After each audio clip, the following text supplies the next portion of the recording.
আলহামদুলিল্লাহ, সকল প্রশংসা মহান আল্লাহর জন্য। এখানে স্যার বলছেন আসলে সুখ কি, আমি প্রথমে বলছিলাম মানসিক প্রশান্তি। এটার জন্য কি করতে হবে আমাদের? খুব বেশি কোটি কোটি টাকার দরকার নেই। আলহামদুলিল্লাহ, এখানে আমি কেন আসছি, আমরা কেন আসছি, আমাদের প্রতিষ্ঠান পেলে অনেক লস হচ্ছে আমাদের, তারপর লসটা স্বীকার করে আসছি কিন্তু একটু মানসিক প্রশান্তির জন্য, বিশেষ করে আমি বেসিক্যালি। আর খাবারের যে বিষয়টা স্যার বললেন, এটা আসলে আমরা অনেকেই অসুস্থ। সুস্থতাতে মহান আল্লাহ কত বড় নিয়ামত, এটা কষ্ট পাইছে তাতে পেয়ে উঠছে, আগে ছিল না, ও বুঝতে পারছে। আর খাবারের বিষয়ে যেহেতু বলতেছি, আমি বলছিলাম যে তোমরা একটু বেশি বেশি করে খাও, কারণ 8টার সময় তো খাওয়া সিস্টেম, পরে কোথা লাগবে। হাসাহাসি করছে, আমি একটু ভাত বেশি নিছি, ঠিক আছে, এখন আমি খেতে পারতেছি না। দেখছিলাম আমি ছোট্ট একটা যদি অনুমতি দেন, গরিবের লাগে একটা গল্প করি, ছোট্ট একটা গল্প বলি।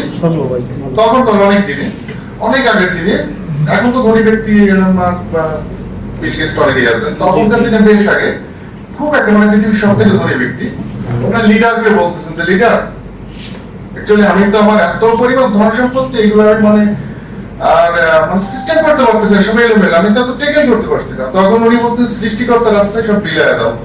উনি তাই করলেন, করতে থাকলেন।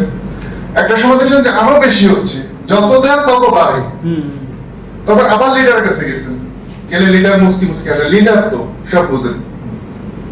আমরা ছোটবেলায় শুনছি, স্যার মনে হয় শুনছেন, যারা বলতাম না আরে ভাই আমি যাবো না, ফুল নাই, আমার ওসমান নাই, মানে টাকা নাই, একটা সময় বলতাম। মানে তখনকার দিন, এখন এলন মাস্ক তো বিল গেটস, আর তখন ছিলেন হযরত ওসমান গনি। তো লিডারের কাছে আবার গেছেন উনি। আমি কিন্তু কোনো ধর্ম নিরপেক্ষতা রেখেই বলতেছি গল্পটা। যদি বলছেন যে আল্লাহ রাসূল আমার না আরো বেশি হচ্ছে, আমি কি করব? বলেন তুমি একটা কাজ করো, তুমি যখন বাইরে যাও তোমার সাইডে, তখন তুমি ঘোড়া বা উটের পিঠে বসে, ওদের মধ্যে জাস্ট একটু এদিক ওদিক হবে, তুমি খাবারটা খাবে। বলছে আমি তাই করছি, বাট আমার কমতেছে না। এখন বলছে ওসমান তুমি আমার কি আমল করো যে তোমার ধন সম্পদ কমে না?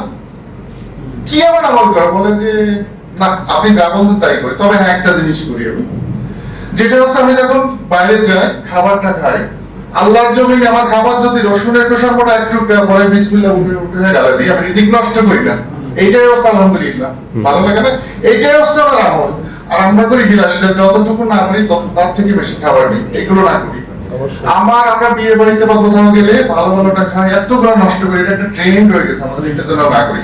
আপনার উৎকৃষ্ট খাবার থেকে অন্তত একটা মাসে, আমি পুয়েল, আমি মাসে একবার হয়তো গরুর মাংস খাইতে পারি না, এটা কোনো লজ্জার বিষয় না। আর যারা বছরে একবার খাইতে না পারে তাদের একটু খেতে দিয়ে। আচ্ছা, কোথা থেকে বোঝা গেলাম জানি না, জাস্ট খাবারের কথা বলা ছিল, সুস্থতার কথা, এটাই বললাম, এটুকুই বললাম। এর সাথে এটা অবশ্য অতপ্রতিভাবে জড়িত। হ্যাঁ হ্যাঁ, জড়িত। সেটাই বলতে, সুস্থতা আল্লাহর কত বড় নিয়ামত। সকালে যে আমরা দুমুঠো খাইতে পারছি, বলো আলহামদুলিল্লাহ। অনেকে এখনো খেতে পারে না, এখনো বলতেছে দেখো, অনেকে আছে এখনো বাবা ঘরে আসেন নাই, বাচ্চাদের মা পানি খাওয়াতে বাবা আসতেছে বলে ঘুম পাড়ে রাখছে ক্ষুধা পেটে, মা বসে আছে, এখনো সুইপারের কাছে ময়লা পরিষ্কার করছে, হয়তো ফজরের সময় আসবে, এখনো তো অনেকেই না আছে, আমরা জানি না, বুঝতে পারি না। সো আমরা এটুকুই বলবো, আমার এতটুকু মেসেজ, আমরা যেন খাবারগুলো নষ্ট না করি। ধন্যবাদ সবাইকে। সঠিক ভালো